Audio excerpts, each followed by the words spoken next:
우리 오늘 말씀 갈라디아서 5장 22절에서 23절까지의 말씀입니다. 오늘 이 말씀도 암송하고 계신 분들도 많을 거예요. 갈라디아서 5장 22절에서 23절 다 같이 한 목소리로 읽겠습니다. 오직 성령의 열매는 사랑과 희락과 화평과 오래 참음과 자비와 양선과 충성과 온유와 절제니 이 같은 것을 금지할 법이 없느니라. 아멘. 자, 우리가 이거를 뭐라고 얘기하냐면 보통 성령의 9가지 열매다라고 이야기를 해요. 우리가 그냥 이거를 이렇게 나와서 9가지 열매다라고 이야기를 하지만 실은 이게 다 하나거든요. 근데 여기에 나눠져 있기 때문에 우리는 9가지 열매라고 이야기를 하죠. 한번 눈으로 쭉 보세요. 여러분이 우리가 앞으로도 평생에 맺어 나가야 될 삶의 열매입니다. 성령의 사람은 열매는 쉽게 말해서 삶 속에서 결과로 나타나는 거거든요. 그러니까 성령의 사람은 이러한 삶의 열매들이 생긴다는 거예요. 그러니까 여러분 눈으로 보시면서 오늘날 내가 이런 열매들이 삶 속에 맺혀주고 있는지, 사랑, 희락, 이런 기쁨, 화평, 오래 참음, 자비, 양성, 충성, 온유, 절제, 이것들이 여러분한테 맺혀지고 있는지를 한번 보시기 바랍니다. 우리 아버지 마음교회가 다 이런 열매로 주렁주렁 매달려 있어야 돼. 이런 열매들요. 그 위에는 안 돼요. 21절은 투기, 술 취함, 방탕함, 이런 것들은 안 됩니다. 이런 것들은 안 돼요. 그래서 우리가 22절, 23절을 좀 보겠습니다. 이 성령의 열매라는 이 말씀 앞에 우리가 되게 중요한 질문을 해보면 이거는 우리의 정체성에 대한 질문이기도 해요. 당신이 누구고 내가 누구지? 우리가 누구인지에 대한 질문이기도 합니다. 또 이 질문은 우리가 나라는 존재가 어디에 속해 있지? 난 어디에 속한 자인가? 이것도 우리에게 바꿔서 나갈 수 있는 질문이에요.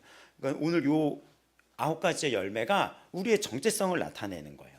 그 삶의 모습의 행동과 열매를 보면 반대로 그 자의 정체성도 알고 있는 거예요. 삶 속에서 그 자의 모습을 보면 그 자가 어떤 사람인지 알 수 있잖아요. 행동이나 말투나 그걸 보면 직장 내에서도 그러지 않나요? 면접을 보잖아요.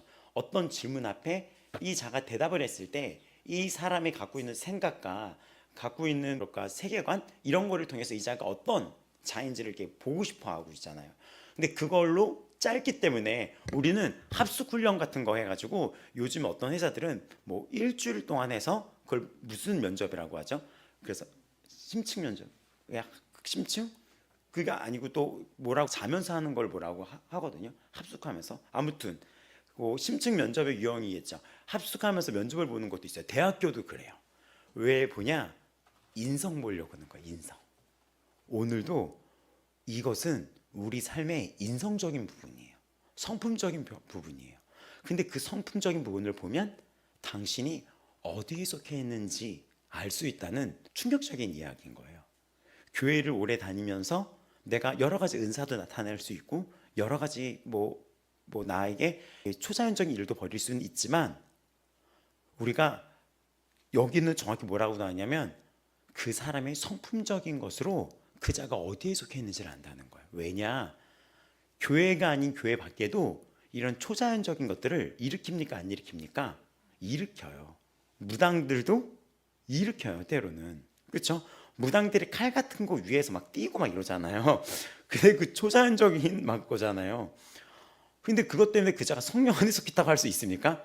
귀신에 속해 한 거죠. 그럼 우리는 당신이 성령 안에 속해 있고 당신이 성령의 사람인지 당신이 육에 속한 사람인지가 오늘 반대로 그 삶의 열매와 당신에 나타나는 이런 여러 가지 모습 속에 당신을 알 수 있다는 거예요.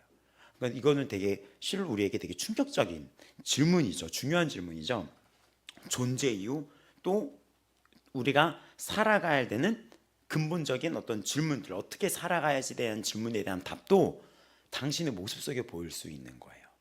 오늘 이거를 보기 전에 먼저 몇 주간 배웠던 갈라디아서를 쫙 훑어봤을 때 우리가 무엇을 먼저 알고 가야 되냐면 에베소서 2장 1절을 여러분 보신다면 고갈 앱이에요. 그러니까 갈라디아서 뒤에 바로 앱이 있어요. 그래서 고가랩 이렇게 외우면 쉽거든요. 그러니까 갈라디아서 뒤에가 에베소서인데 에베소서 2장 1절을 지금 함께 보시면 그는 허물과 죄로 죽었던 너희를 살리셨다 이렇게 나오는데 그는 너희를 살리셨다. 근데 너희라는 정체성이 어떻게 되어 있냐면 허물과 죄로 죽었대요. 여기 죽었다는 것은 심장이 멈춘 생물학적 죽음이 아니라 생명의 근원이신 하나님과 단절되어 있는 것이 성경에서 죽음이라고 얘기를 해요. 영적 죽음이에요. 하나님께서 떨어져서. 그러니까는 시체가 무덤에서 스스로 걸어 나올 수 없듯이 우리의 영적인 죽어있는 우리도 하나님께 나아갈 수 없었던 자들이었어요. 근데 더 충격인 거는 에베소서 2장 2절 3절에 나옵니다. 우리의 정체성에 대해서 얘기해 주는 거예요. 우리가 이런 속담 하잖아요. 개구리 어떤 시절 기억 못 한다고요? 예, 올챙이 시절. 그러니까 우리가 어떤 자였는지를 성경에서 다시 한번 확인을 시켜줘요. 그러니까 우리가 개구리 올챙이 시절을 기억 못하는 것처럼 우리는 가끔 잊고 지낼 때가 있는데 오늘 이걸 보면서 우리가 과거에 어떤 모습인지를 살펴본다면 성경은 이렇게 정의합니다. 그냥 죽어있는 것이 아니라 2장 2절에서 3절은 그때 너희는 그 가운데서 행하여 세상 풍조를 따르고 공중의 권세 잡은 자를 따랐고 곧 지금 불순종의 아들들 가운데서 역사하는 영이라. 충격받았는지 지금 핸드폰 떨어뜨리고 막 난리 난 거예요. 지금 전에는 우리도 다 그 가운데서 우리 육체의 욕심을 따라 지내며 육체와 마음에 원하는 것을 하여 다른 이들과 같이 본질상 진노의 자녀였다라고 나와 있습니다. 여기서 우리가 하나씩 훑어본다면 삼중 속박 아래 있었던 거예요. 삼중 속박. 첫 번째는 세상 풍조 아래 있다는 거예요. 여기서 나오는 세상 풍조는 이 시대의 가치관인 거예요. 이 시대의 가치관에 휩쓸려서 내가 거기에 물살에 휩쓸려 지냈다는 거예요. 지금 세상이 하나님께 속하지 않은 세상이 어떻죠? 세상의 가치관 이렇다 하면 거기에 휩쓸려 가죠. 우리나라가 법에 써 있어서 이런 법을 폐지하자. 그러면 그냥 거기에 이게 옳지 않더라도 그냥 휩싸여 버려 있는 거예요. 포스트 모더니즘이다. 그래가지고 모든 자를 다 존중해 주자. 이런 가치관인 거예요. 지금 뭐 새로운 현대주의다 이런 거거든요. 근데 새로운 현대주의는 뭐냐면 네가 맞고 얘가 맞고 예전엔 철학적이고 막 의견들이 막 대립을 했는데 이젠 그러지 말자. 낭만주의도 거쳐보고 굉장히 사람이 이성이 중요하다고 이성도 거쳐보고 했더니 감정이나 이성 이래 감정적인 이런 낭만주의를 되게 했을 때는 사람들이 이성적인 거가 너무 결여됐었고 이성을 했을 때는 사람의 이런 감정적인 부분이 너무 배제됐던 거죠. 그렇고 정반으로 이 세상은 이렇게 흐르다가 정반 합이라고 연결이 되죠. 그래서 내놓은 결론이 그냥 다 맞다는 거예요. 다 괜찮다는 거예요. 그게 세상 안의 가치관인데 지금 이 땅에 이 육에 사는 사람들은 그 가치관이 한번 불면 그냥 물살에 휩쓸려 가듯이 휩쓸려 가는 거예요. 요즘 10대 아이들도 이게 왜 잘못된 거야? 이렇게 얘기를 하고 심지어 이 세상의 가치관이 교회 안으로 들어오면 교회도 흔들립니다. 근데 지금 이 세상은 그런 세상이라는 거예요. 세상 풍조가 가치관에 우리가 휩쓸려 살았다는 거예요. 그리고 그것이 마치 옳은 것 마냥 나타날 때가 있죠. 또 두 번째 여기 뭐라고 나와 있습니까? 공중의 권세 잡은 자를 따랐다. 공중의 권세 잡은 자 쉽게 말해서 사탄이고 마귀의 조종을 받았다는 것입니다. 우리가 마귀의 조종을 받았다는 거예요. 이어서 또 뭐라고 나옵니까? 육체의 욕심을 따라 지냈다라고 나오는데 이것은 우리 내면의 타락한 본성이 우리를 지배하고 있었다는 거예요. 그거에 대한 그 예가 에베소서 2장 3절에 나오는데 여기 보면 본질상 진노의 자녀였다. 여기 나왔던 본질상 이것은 환경 때문에 내가 이렇게 됐어. 나쁜 교육을 받아서 이렇게 됐어. 우리 부모가 이래서 내가 이랬어. 이건 다 핑계예요. 예전에 신창원이라는 그 탈옥수로 굉장히 유명했던 자 있었어요. 신창원 아닙니까? 이분이 자기가 고백했던 내용이 뭐가 있었냐면 초등학교 때였는데 선생님이 그때 당시에 선생님은 뒷돈을 받는 게 많았어요. 우리나라에. 제 때도 그랬었어요.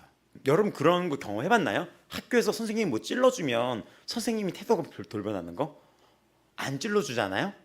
신경질 내는 선생님이 있었어요. 물론 모든 교사는 다 훌륭하고 그렇지만 간혹 그런 비리나 부정을 저질렀던 분들이 있었어요. 근데 신창원이 초등학교 때 담임 선생님이 그랬나 봐요. 학부모 모집을 해도 학부모 모집을 한다는 거가 정말 상담인지 알았더니 상담이 아니라 이거였던 거 이거. 근데 아무리 학부모 모집을 해도 이 사람이 그 어린 시절에 가난했던 거예요. 아무리 상담을 해도 이 가정에게서는 돈이 없었던 거죠. 그랬더니 그거를 공개적으로 그 아이를 망신을 준 거예요. 수치를 준 거예요. 그 가난과 그 어머니의 가난과 부모의 아픔을. 근데 신창원이 후에 그걸 어떻게 고백했냐? 그때 내 안에 악마가 들어왔다라고 얘기를 하는 거예요. 그러면 우리가 이렇게 얘기할 수 있죠. 그 담임 선생님 때문이야. 맞나요? 아니에요. 우리가 금요 예배 때 나눈 것처럼 제 소원, 제가 너를 원한다는 거예요. 그냥 내가 그거를 원했다는 거예요. 악마를 원했다는 것입니다. 죄를 원했다는 거예요. 그것이 정체성으로 말했을 때 여기 나왔던 본질상, 우리는 태어날 때부터 죄로 기울어진 성향을 갖고 있는 본질상 진노의 자녀였다는 거예요. 우리의 존재 자체가 하나님의 거룩하심과 충돌할 수밖에 없는 상태였다는 것입니다. 그래서 우리의 존재 자체가 하나님의 거룩과 맞지 않고 가까이 갈 수 없었다는 뜻이며, 하나님의 거룩하고 의로우신 심판이 그런 우리를 향해 확정되어 있다는 거예요. 제가 가끔 기도할 때 예수님 고맙습니다 라고 기도하면서 전에 제가 이미 끝장나 버려야 될 삶인데 이렇게 말했던 기도가 있어요. 왜 가끔 그렇게 기도를 하냐면 전에 교회를 다닐 때 목사님이 대예배 때 그런 기도를 하신 거예요. 예수님, 저는 끝장났어야 될 죄인입니다. 이미 끝장났고 이미 죽을 수밖에 없었던 죄인이었는데 저에게 새 길을 주셨고 새 생명을 주셨습니다. 그 고백이 잊혀지질 않아요. 맞습니다. 우리는 하나님의 사랑을 받을 자격이 없는 정도가 아니라 진노를 받아야 돼 마땅할 자들이었던 거예요. 이게 우리의 존재였던 거예요. 그래서 로마서 3장은 이거를 법적인 용어로 어떻게 얘기하냐면 유대인이나 헬라인이나 다 죄 아래에 있다고 우리가 이미 선언하였느니라. 기록된 바 의인은 없나니 하나도 없으며. 로마서 3장 9절 10절에 의인이 하나도 없고 우리가 이미 죄 아래에 있다고 선언되었다는 거예요. 법적으로 우리는 다 심판에 확정받았던 자들이었다는 거죠. 그러면서 로마서 3장 23절은 모든 사람이라고 얘기합니다. 모든 사람이 죄를 범하였으니 하나님의 영광에 이르지 못하노니 라는 말씀이 있습니다. 죄 아래, 여기 죄는 군림한다고 하죠. 폭군처럼 우리를 지배했고 우리는 죄의 노예였다는 거예요. 하나님의 영광에 이르지 못하더니 라는 말씀은 우리는 창조 목적을 잃어버렸다는 거예요. 하나님의 형상을 우리는 입고 태어났고 하나님의 형상을 받아 창조받았는데 하나님의 영광을 돌리도록 지음을 받았던 우리가 그 목적에서 완전히 벗어나서 허무와 절망 속에 갇혀 살았다는 것입니다. 그래서 죄라는 뜻이 관역을 벗어났다라는 거예요. 목표를 벗어났다는 거예요. 우리 삶에 그러면 역으로 어떻게 해석할 수 있습니까? 목표가 있었다는 거예요. 하나님이 너를 지으신 목적이 있었다는 것입니다. 근데 내가 그 목적대로 살지 않았다는 것입니다. 하나님을 기쁘게 할 수 없었다는 뜻이에요. 그래서 로마서 8장 6절 8절은 더욱 분명하게 말하는데 육신의 생각은 사망이다. 영의 생각은 생명과 평안이니라. 육신의 생각은 하나님과 원수가 되나니 이는 하나님의 법에 굴복하지 아니할 뿐 아니라 할 수도 없음이라. 육신에 있는 자들은 하나님을 기쁘시게 할 수 없느니라. 로마서 8장의 8절을 다시 한번 보게 되면 육신에 있는 자들은 하나님을 기쁘시게 할 수 없느니라. 아무리 도덕적으로 산다 하더라도 나는 살아다니는 법규야 이렇게 말하는 분들도 있어요. 아무리 도덕적으로 살려고 해도 아무리 내가 뭐 종교 생활이라 그래서 불교나 막 이런 데 가서 막 불상을 세운다 하더라도 또 육신에 있는 자들은 하나님을 기쁘시게 할 수 없다는 말씀입니다. 왜냐? 우리의 모든 선행의 동기가 하나님이 아닌 자기중심적으로 살아가기 때문입니다. 사람은.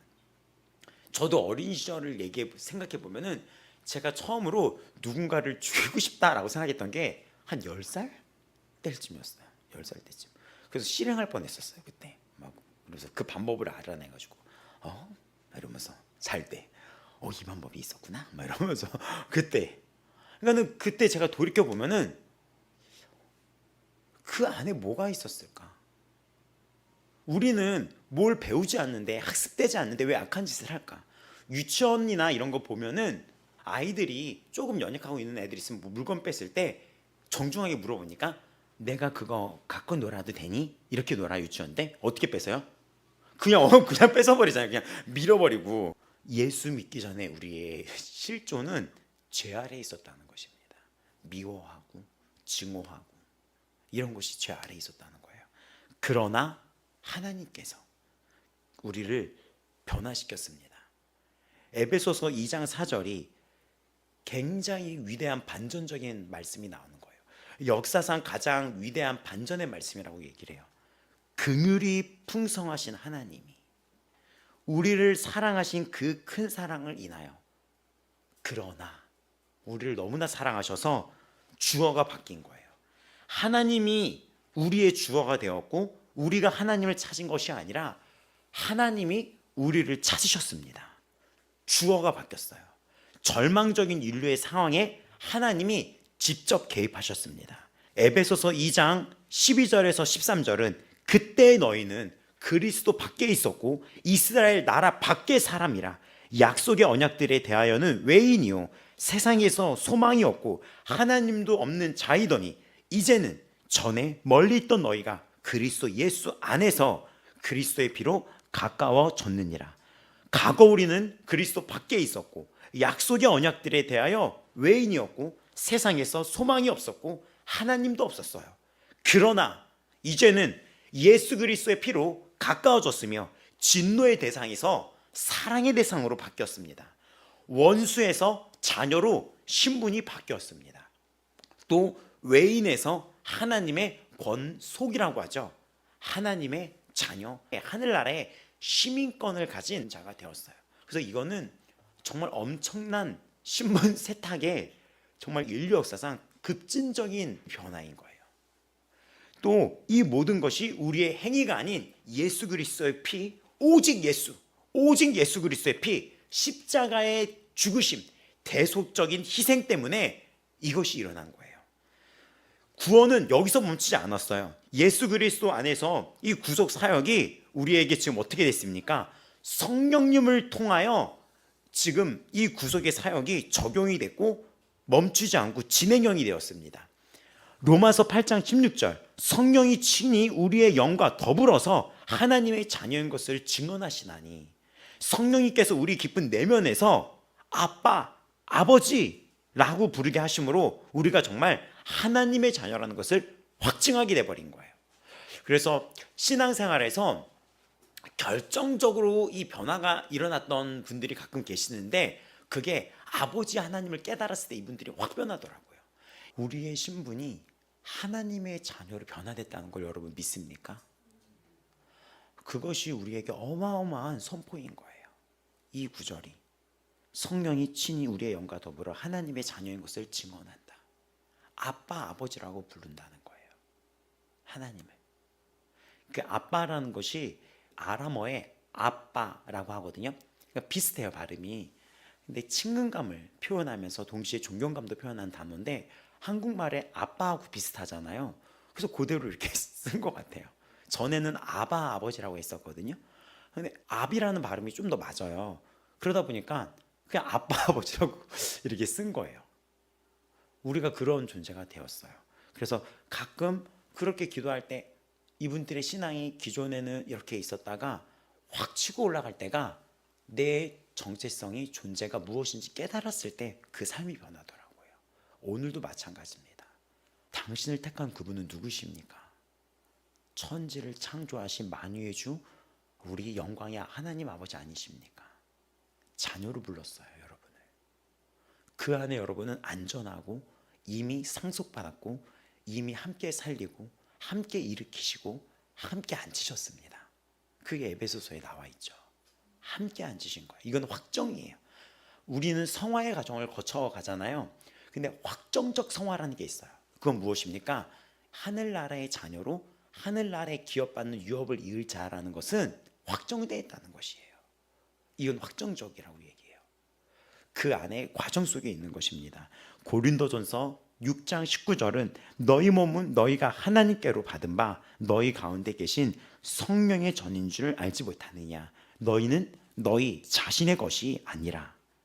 구약 시대 때는 그 지성소, 성전 안의 지성소에서 제한적으로 임재하셨지만 이제는 우리 한 사람을 거룩한 하나님의 초소로 삼으셨습니다. 내 안에 하나님이 함께 하십니다. 우리는 더 이상 진노의 자녀가 아닙니다. 우리는 하나님의 자녀입니다. 우리는 성령의 전이며 우리는 성령의 사람이 되었습니다. 그러면 우리는 이제 무엇을 해야 됩니까? 우리가 구원을 받았고 하지만 모두 끝난 게 아닌 게 여전히 우리 안에 전쟁이 남아 있어요. 우리의 신분은 즉각적으로 변했지만 우리 안에 옛 본성이 남아 있을 때가 있기 때문에 로마서 8장에서는 우리는 영에 있다 9절에 밝히지만 영의 사람이 되었어요. 하지만 13절에 몸의 행실을 죽이라 라고 명령을 해요. 이것은 무슨 뜻입니까? 아직 해야 될 일이 있어요. 이 땅에 살아가는 하나님의 자녀는 구원받았다고 끝이 아니라 아직 싸워야 될 것도 있고 할 일이 남아있고 하나님이 우리를 창조하신 뜻이 있습니다. 이제서야 하나님의 형상대로 살아갈 길이 열린 굉장히 소중한 기회가 열렸다는 것을 여러분 기억하셔야지 돼요. 근데 어떤 얘기를 제가 하고 싶냐? 여러분 삶의 기회를 하나님을 위해서 써야 된다는 거예요. 하나님의 형상대로 만드신 여러분이 하나님의 주신 그 모든 것을 주를 위해서 써야 된다는 것입니다. 갈라디아서 5장 17절은 육체의 소욕은 성령을 거스리고 성령은 육체를 거스린다는 거예요. 이 둘이 대적하면서 원하는 것을 하지 못하게 한다는 것입니다. 그러니까 우리가 아직 해야 될 것은 싸움이 있다는 것인데 여기서 재밌는 게 무엇이냐면 제 소원이 너에게 있다. 제가 너를 원한다. 근데 이 제 소원이 있다는 것은 죄가 너에게 있는데 내가 제 소원을 원한다는 거예요. 근데 이 갈라디아서 5장 19절은 원하는 게 성령도 있다는 거예요. 그러니까는 하나님의 영인 성령도 내 안에서 원하는 게 있고 이 육신의 죄도 이 죄성도 육신을 입고 살아가는 이 죄성도 아직 원하는 게 있다는 거예요. 그러니까 서로 원하는 게 있는 거예요. 내가 과거에 육 안에 있었을 때 진노의 자녀였을 때 행했던 그런 습관적인 죄가 아직 나를 원하고 있다는 것이며 하나님의 자녀로서 성령을 받은 우리가 성령께서 원하는 것이 있다는 걸 알아야 되는 것입니다. 근데 우리는 어떻게 되어 있냐면 하나님을 기쁘시게 하실 목적으로 우리는 창조되어 있는 거예요. 그럼 하나님을 기쁘시게 하려면은 내 안에 성령이 원하는 걸 하면 하나님을 기쁘게 하는 자가 되는 거죠. 그래서 우리 에녹이라는 자 창세기에 등장하는데 에녹은 하나님과 동행했던 자이거든요. 그 동행하는 게 하나님을 기쁘게 했다는 거예요. 그리고 이 갈라디아서나 바울의 서신은 성령님과 함께 행하라 라고 하는데 그 행하라가 동행한다는 거예요. 행하라는 것이 페리파테오라고 하는 헬라어인데 이거는 복수형으로 같이 가라는 거예요. 같이. 그럼 에녹은 하나님을 기쁘시게 했던 것이 무엇이냐면 하나님과 동행했다는 것입니다. 그럼 우리는 죄도 나를 원하고 하나님도 나를 원하는 거예요. 가끔 사역자님들이 청년 사역이나 청소년 사역할 때 이렇게 얘기합니다. 다 해봐도 괜찮습니다. 괜찮아요. 연애도 다 해보세요. 술, 담배 그래 뭐 어차피 하나님 믿고 성령 받으면 끊을 건데 다 해봐. 근데 안 돼요 여러분. 기억이 그만큼 많아지는 거예요. 육의 기억이 많으면 사단이 이 기억을 걸고 넘어갈 게 되게 많아요. 육의 기억에 굉장히 많았던 조폭이었다가 예수 믿었던 분들, 무당이었다가 예수 믿었던 분들이 정말 치열하게 싸워가요. 정말 치열하게 싸워가요. 이거 굉장히 치열하거든요. 우리도 그런 거 있잖아요. 술, 담배, 뭐 쇼핑 중독 이런 것들이 많았던 분들은 여전히 가끔 그런 것들이 나를 건드릴 때가 있다고 하더라고요. 그러니까 여러분 다 해도 되는 게 아니라 그 육의 기억을 줄이는 게 좋아요. 육의 기억을. 이해가 됩니까? 그 육의 기억이 많은 게 나의 육을 끌고 간다니까요. 그거를 끊는 게 좋아요. 끊는 게. 다 하지 마세요. 하나님이 싫어하는 거는 안 해야지 싸움이 조금 더 편리합니다. 우리 각자 다 싸우고 있죠? 싸울 게 얼마나 많은데 그거를 또 싸울 거를 또 만듭니까? 줄여나가야지 돼요. 그럼 육체의 일, 이런 전쟁이 우리 안에 이 육체와 성령의 전쟁이 선포됐는데 우리가 싸워야 될 것들이 목록이 나와요. 그것이 음행, 더러운 것, 호색, 우상숭배, 주술, 원수 맺는 것, 분쟁, 시기, 분냄, 당짓는 것, 분열, 술 취한 방탕함이죠. 성적인 죄가 위에 먼저 나열되어 있어요. 음행, 더러운 것, 호색, 정확해요. 성적인 거는 음란한 거는 죄입니다.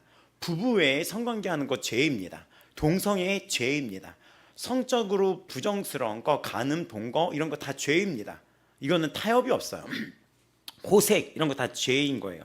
종교적인 거는 무엇이냐면 우상숭배, 주술 하는 거, 점치고 타로카드 이거 다 죄입니다. 헷갈리지 마셔야 돼요. 오늘의 운세 이런 것도 보지도 마세요. 다 죄예요. 뭐 꿈, 해몽 이런 것들 검색하는 거 다 죄예요. 근데 가장 많이 나열되어 있는 게 뭐냐면 관계적인 거예요. 성품적인 거예요. 신기하죠? 우리는 육적이라고 해가지고 육적인 게 음행만 생각하는데 이 개수를 쫙 열거된 거를 보게 되면은 원수 맺는 거, 분쟁, 시기, 분냄, 당짓는 거, 분열 이런 것들은 성품적인 거예요. 육적인 우리 내면에 일어난 일도 죄가 될 수 있다는 것이고 죄라고 말하고 있는 것입니다. 원수 맺고 미워하고 분내고 감정 조절 못하고 당짓고 분열하고 이단 이런 것들이 다 죄인 거죠. 또 무절제하는 거, 술 취하고 방탕한 것도 죄라고 얘기하고 이 모든 것들에 대해서 바울이 경고를 하는데 이런 일을 하는 자들은 하나님 나라를 유업으로 받지 못한다라고 말씀이 나와 있습니다. 엄중한 경고죠. 그래서 여기서 우리가 이렇게 생각할 수가 있어요. 여러분이 오렌지를 쥐어 짜면은 뭐가 나오죠? 오렌지 즙이 나오죠. 이거를 통하여 마틴 로이드 존스라는 목사님이 이걸 비유를 하더라고요. 성도들이 신앙생활을 잘하다가 악박이 오면 거기서 무엇이 흘러나오는지를 보면은 그 열매를 안다는 거예요. 그 열매를 조금 심층적으로 좀 분석을 한 거예요. 사과는 짜면 사과즙 나오고 레몬 짜면 레몬즙 나오잖아요. 그래서 우리가 즙 짜서 교회에서 마시잖아요. 이거를 그 과일의 즙이. 근데 그 짜기 위해서는 압박을 하죠. 열매가 당신이 정말 제대로 맺고 있는 걸 보려면 우리 삶에 오는 압박감, 때로는 시험, 테스트가 오게 되면 그 삶에서 흘러나오는 모습 속에서 당신이 어떤 열매를 맺고 살았는지를 보게 된다는 거예요. 압박 속에 막 화를 내고 부시고 이런 게 나올 수가 있고 자기 학대가 나온다던가 막 노려보고 막 째려보고 이런 분이 나온다거나 압박감 속에 이런 압박이 삶에 오면 내가 무엇이 흘러나오는지 알 수 있다는 것입니다. 사과를 자르면 사과 주스가 나오고 오렌지 자르면 오렌지가 나오듯이 우리 삶에 무엇이 흘러나올 때 만약에 누가 여러분을 비판할 때도 있고 그런 일이 있죠. 심지어는 교회에서도 그럴 때 있어요. 그리고 억울한 일을 당할 때도 있고 경제적으로 어려움을 당할 때가 있어요. 경제적인 압박 무시 못하죠. 엄청 심하죠. 가족 문제로 압박이 힘이 나에게 쪼여올 때도 있어요. 교회에서 갈등이 생겼을 때도 있습니다. 그러면 그 안에 여러분이 무엇이 흘러나오는지를 보시면 되는 거예요. 육체의 일은 분냄, 시기하는 것, 분쟁, 원수 맺는 것. 성령의 열매는 사랑, 오래 참는 것, 자비, 온유, 절제. 이런 테스트가 여러분에게 왔었을 때 여러분에서 흘러나온 것을 통해서 당신이 성령의 사람인지를 볼 수가 있다는 것이에요. 오늘 5장 22절에서 23절 하지만 성령의 열매는 사랑과 희락과 화평, 오래 참음, 자비, 양선, 충성, 온유와 절제니 이 같은 것을 금지할 수 있는 법이 없다. 여기서 열매라는 것이 단수예요. 이것은 무슨 뜻이냐면 이 9가지 덕목이 개별적인 리스트가 아니라 그리스도를 닮은 하나의 인격이라는 거예요. 이것이 개별적인 게 아니라 성령께서 우리를 통하여 그리스도의 성품을 재현시키고자 하는 거예요.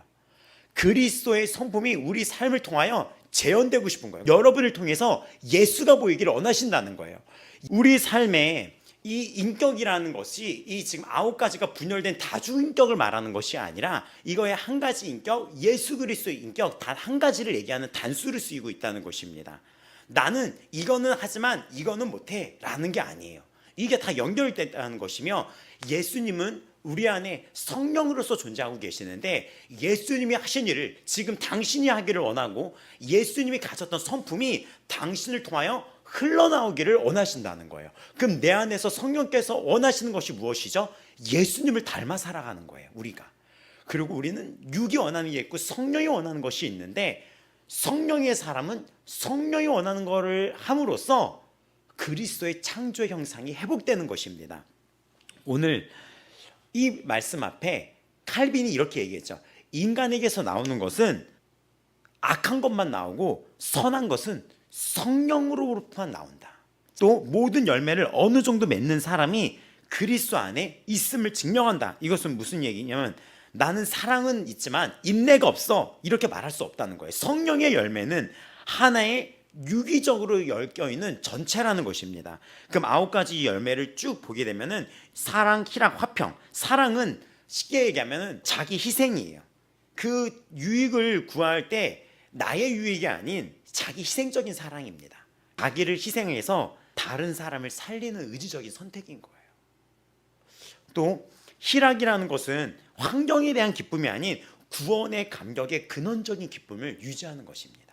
십자가를 날마다 만나면 이 기쁨이 돼요. 우리 아침마다 기도하는 거 여러분 하고 있습니까?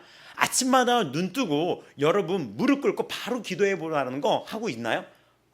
여러분 내가 하고 있다. 한 몇 분이 없어요? 왜? 여러분 이거 실천해 보세요. 아침에 눈 뜨고 나서 무릎 꿇고 바로 잠깐 기도해 보세요.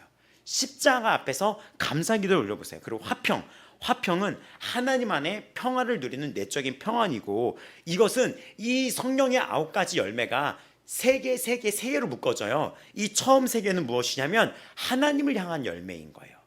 두 번째는 오래 참은 자비, 이거는 타인을 향한 열매입니다.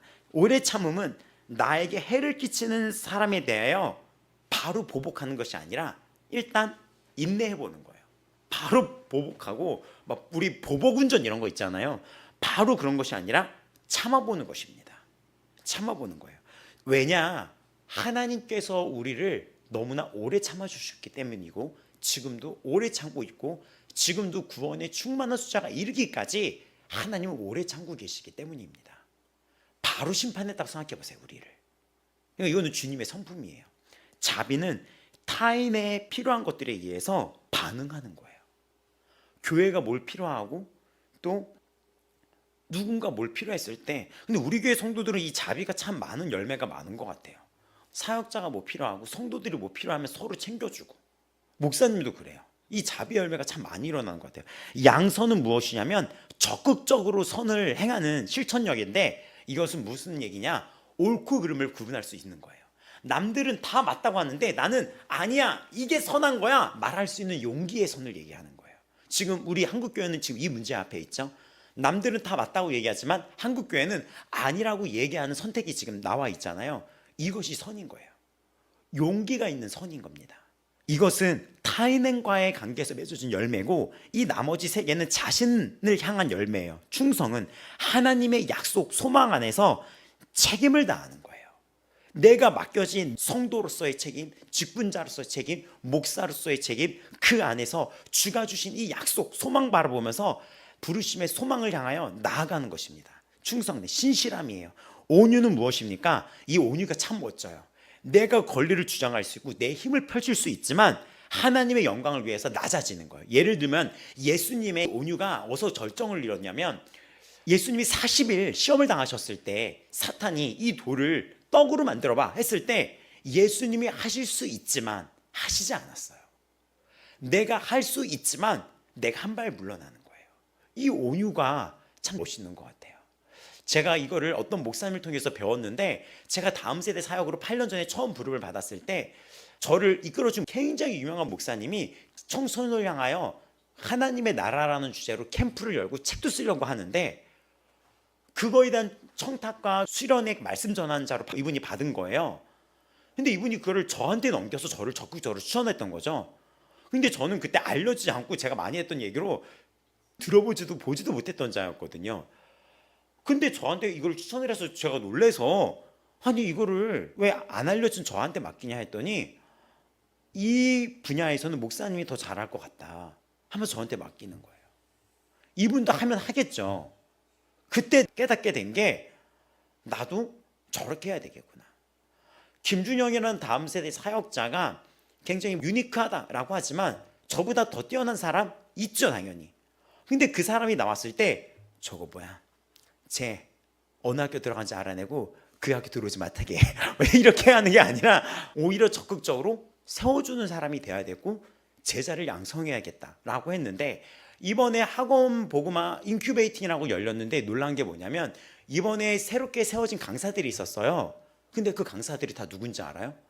우리가 전라도 강주 갔을 때 앉아있던 분들, 또 우리가 평촌이나 분당 갔을 때 앉았던 분들, 그분들이 교회를 개척해서 학교 사역을 그 노하우를 배워서 강사로 했다는 거예요. 그분들이 배운 대로 이걸 했다, 우리도 실행을 했다면서 이게 전국적으로 세워지고 있는 거예요.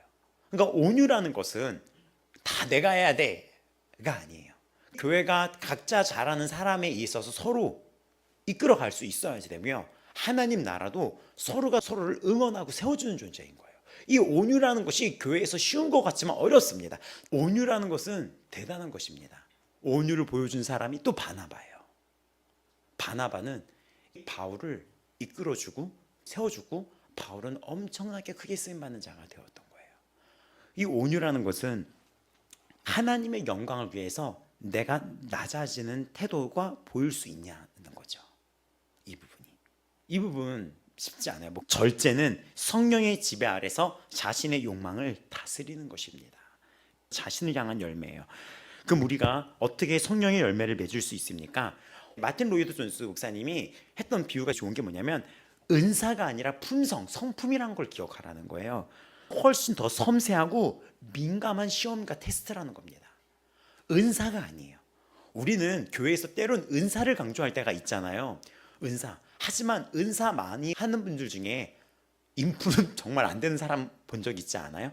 성품이 영 아닌 사람이 있어요. 근데 은사 때문에 그분이 굉장히 높여 보이죠? 하지만 성령의 사람은 은사를 얘기하지 않고 열매를 얘기해요. 보면은 은사는 능력, 본질을 어떤 능력으로 얘기를 하지만 열매는 성품인 거예요. 근데 은사는 위조할 수 있어요. 그래서 거짓 예언하는 분들도 있습니다. 거짓 예언하는 사람 있어요. 그리고 근데 위조가 불가능해요. 흉내할 수 없어요. 은사는 흉내낼 수 있어요. 은사는 때로 진정한 그리스도인이 아닌 사람에게도 주어질 수 있다라고 하지만, 열매는 성령만이 생산할 수 있는 거예요. 마귀도 은사를 모방할 수 있어요. 근데 마귀는 품성을 유지할 수 없어요. 품성을. 되게 중요한 부분이에요.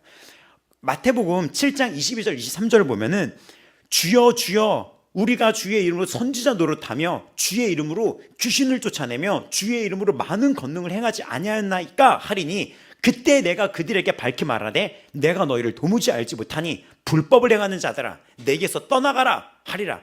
이 말씀이 마태복음 7장 22절 23절에 나오거든요.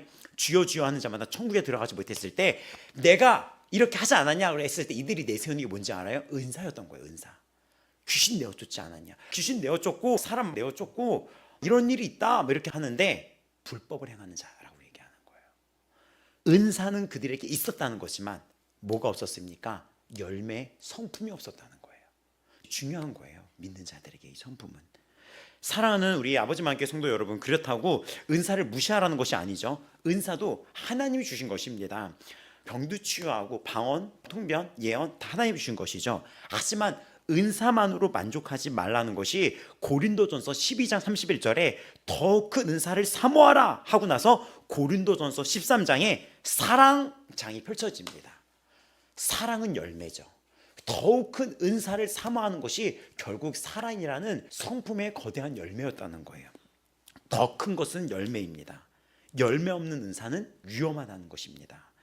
포도나무에 우리는 붙어 있을 때 열매를 맺을 수 있어요. 요한복음 15장 5절에 나는 포도나무요 너희는 가지라. 그가 내 안에 내가 그 안에 거하면 사람이 열매를 많이 낸나니 나를 떠나서는 너희가 아무것도 할 수 없음이라. 핵심은 거한다는 거예요. 가지는 스스로 열매를 생산할 수 없습니다. 나무에 붙어서 뿌리로서 올라오는 수액을 공급받았을 때 열매가 맺습니다. 마찬가지로 성화는 자기 발전적인 도덕적인 수양하라는 게 아니에요. 수양이 아니에요. 의지력이 산물이 아니라 우리의 노력의 결과가 아닙니다. 생명적 연합이고 열매 맺음의 비밀이에요. 그래서 내 안에 거하라는 것은 말씀 안에 거하라는 것이며, 요한복음 15장 7절에 너희가 내 안에 거하고 내 말이 너희 안에 거한다고 했죠. 말씀을 주야로 묵상하시기 바랍니다. 그 가치관이 말씀이 내 가치관을 지배하게 만드시기 바랍니다. 말씀이 나를 다스려야 돼요. 우리가 말씀을 나 이미 다 알고 있어가 아니에요.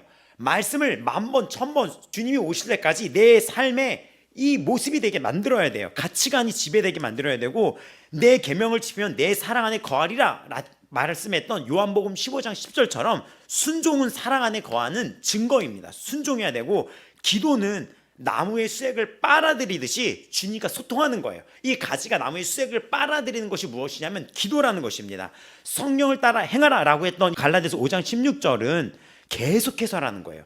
갈라디아서 5장에는 그래서 4가지 동사로 이거를 정리를 했습니다. 16절은 내가 이르노니 너희는 성령을 따라 행하라, 그리하면 육체의 욕심을 이루지 아니한다 라고 했는데, 이 행하다라는 뜻이 헬라어로 현재 시제로 계속하라는 거예요. 계속. 그러니까 우리가 말씀을 계속 봐야지 되는 거예요.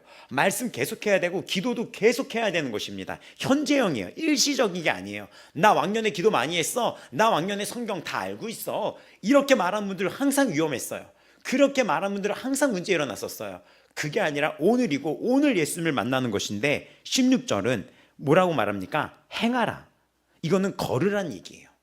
함께 걸어라. 그리하면 육체의 욕심을 이루지 아니한다는 거예요. 성령도 나에게 말을 하고 육체도 나한테 말을 하는데, 그럼 어떡하냐? 성령의 말, 매일 이 성령을 따라 살아가면은 이 육체가 힘을 잃는다는 것입니다. 18절은 어떻게 나와 있습니까? 만일 성령의 인도하신 바가 되면 율법 아래 있지 아니하리라. 이거는 이제는 우리가 인도를 받으라는 거예요. 인도를 받은 거예요. 성령의 인도하신 바, 성령의 인도, 순종을 하라는 것이죠. 또 25절, 성령으로 살아라. 우리가 성령으로 살아라. 25절 또 나오는 것은 무엇이냐면 성령으로 행할지니라. 그래서 이 이야기는 지금 모두 현재 시제로 써져 있다는 거예요. 그러니까 오늘입니다.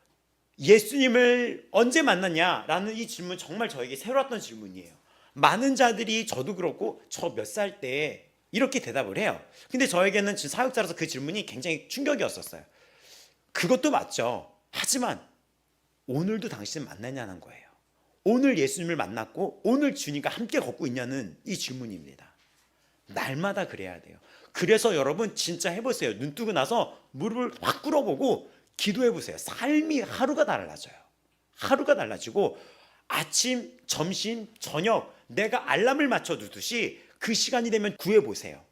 연예인들은 1시간에 한 번씩 알람을 울리고 물을 마신다고 하는데, 여러분 성령의 생수를 마시기 바랍니다. 1시간에 한 번 알람을 울리면 말씀을 묵상하고 기도해도 좋고 1분도 안 걸리죠. 그런 훈련이 필요합니다. 또 갈라디아서 5장 24절은 그리스도 예수의 사람들은 육체와 함께 그 정욕과 탐심을 십자가에 못 박았느니라.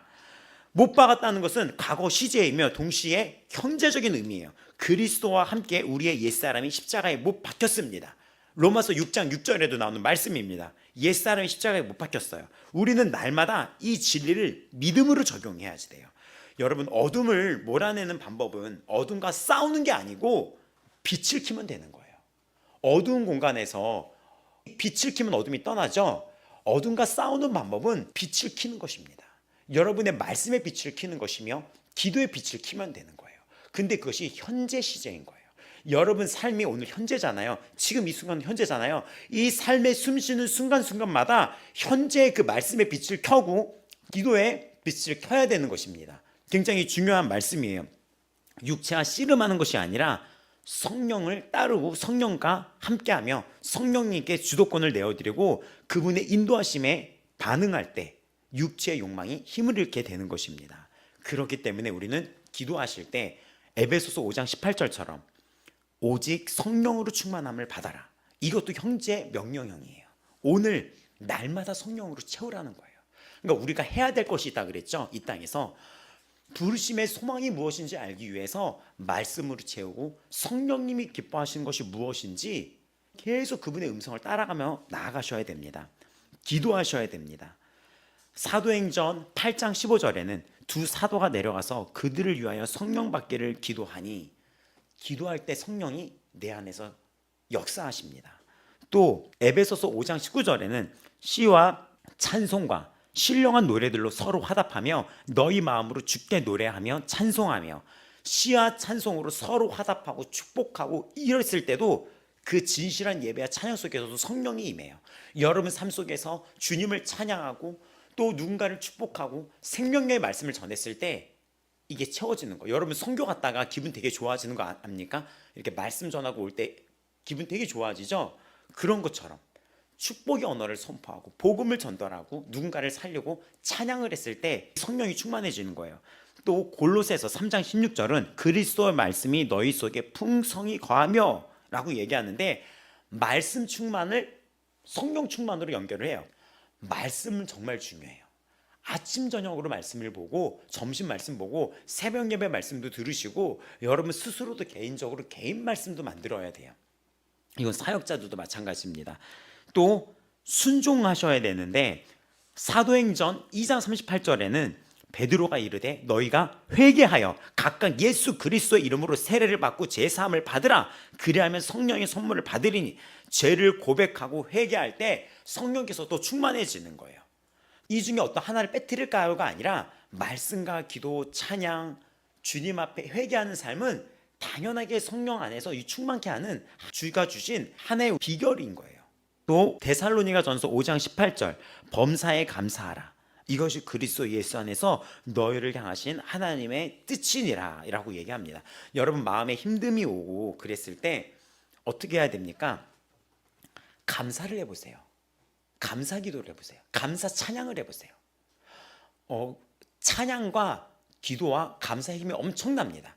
저한테는 개인적으로 다 공개를 하다면 어떤 공격이 평생도록 저를 끌어당겼냐면, 약간 불안함이 항상 공격이 와요.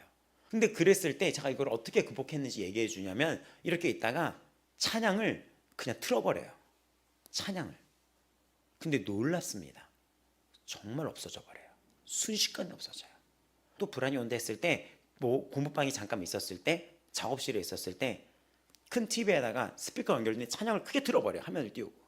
그러니까 주님의 성령, 그 찬양을 틀었을 때 바로 임재가 부어져요. 그럼 불안이 쏜살같이 사라집니다. 찬양을 할 때 굉장히 힘이 있어요. 찬양할 때, 감사할 때, 그리고 누군가한테 감사를 표현할 때도 나도 살아나는 거 알아요? 우리가 이제 결론을 이제 내야지 됐는데, 육신에 있는 자들을 하나님을 기쁘시게 할 수 없다. 로마서 8장 8절은 그랬지만 우리는 이제 하나님을 기쁘시게 할 수 있습니다. 우리는 왜 창조되었습니까? 웨스터민스터 소유문답 제1문에 보면은 사람의 제일 되는 목적은 하나님을 영화롭게 하고 그를 영원토록 즐거워하는 것이라고 말하고 있어요. 계시록 4장 11절도 주께서 만물을 지으신 자라, 만물이 주의 뜻대로 있고 주의 또 지으심을 받았다라고 하는데, 창조의 목적은 피조물을 우리를 통해 하나님이 영광을 받기 위한 것이며, 에베소서 1장은 그 선포가 시작됩니다. 찬송하기 위함이다. 너에게 이렇게 복 주신 이유가. 그러니까 우리는 감사를 할 때 하나님께 영광을 올려드릴 수 있는 것입니다. 요한복음 15장 8절은 열매를 많이 맺으면 내 아버지께서 영광을 받으실 것이라고 말씀하십니다. 열매를 많이 맺으면 하나님께 영광을 올려드리게 우리가 만들어졌는데, 그 영광을 올려드리는 것이 무엇이냐면 열매를 맺는 삶인 거예요. 사랑하고 용서하고 인내하고 보이지 않는 하나님의 성품이 여러분을 통해서 드러났을 때, 그게 하나님이 영광 받는 거예요. 그것이. 여기에 주목하시기 바랍니다. 여기에 답이 있는 거예요. 그런즉 먼저 너희는 그의 나라와 의를 구하라. 그리하면 이 모든 것을 너희에게 더하시리라. 하나님의 나라의 통치가 내 안에 이루어져야 되고, 여러분이 그분의 의를, 성품을 닮아가는 기도를 하시기 바랍니다. 기쁨을 드리는 존재가 되시기 바랍니다. 당신은 더 이상 진노의 자녀가 아니라 하나님의 자녀입니다. 더 이상 죄의 노예가 아니라 의의 종이 되었습니다. 더 이상 육신에 있지 않고 이젠 영에 있습니다.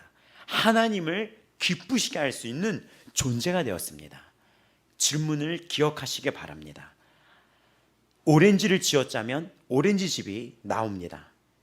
당신의 인생을 누군가 쥐어짤 때 무엇이 흘러나옵니까? 저 방언도 하고 저 불도 받았습니다.